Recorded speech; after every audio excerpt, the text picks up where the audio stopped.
우리는 종종 조직 안에서 스스로가 너무 작아지는 경험을 합니다. 진실을 말했을 뿐인데 문제 있는 사람이 되고 정직하게 일했을 뿐인데 뒤에서는 조롱을 듣습니다.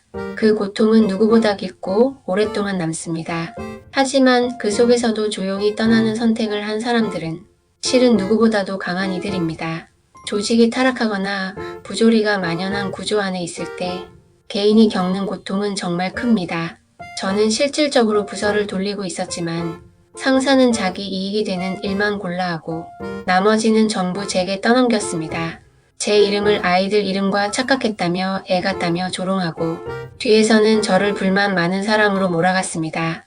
상무도 부장도 다른 팀도 다 알고 있었습니다.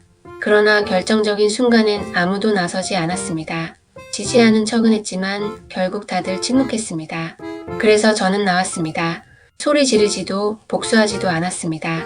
그냥 끝까지 손대지 않고 묵묵히 나왔습니다. 계산도 약했고 수단도 없었지만 그게 제가 저를 지키는 방식이었습니다.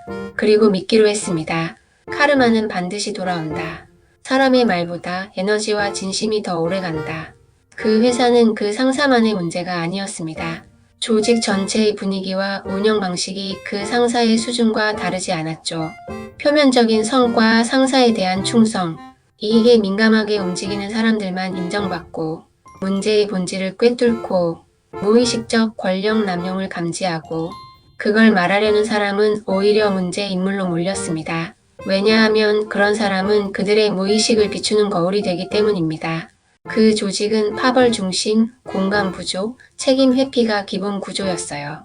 그게 바로 의식 수준이 낮은 조직의 전형입니다. 반대로 그렇다면 의식 수준이 높은 조직은 어떤 모습일까요?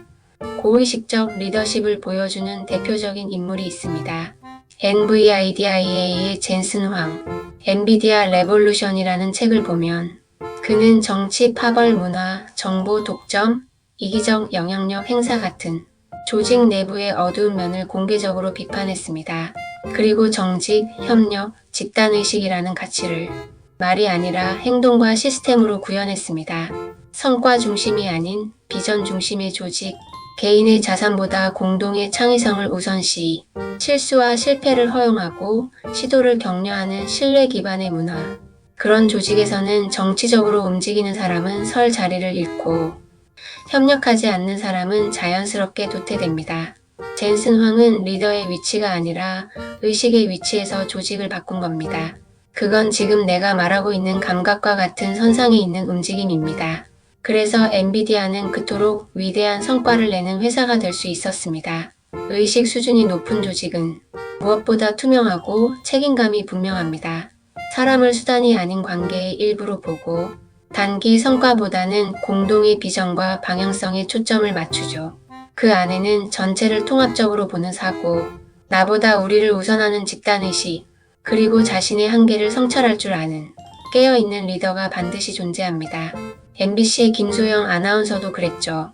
조직의 타락과 시기 속에서 자리를 잃었지만 책과 서점을 사랑하는 마음으로 자기 길을 만들었습니다. 나만 겪는 일이 아닙니다.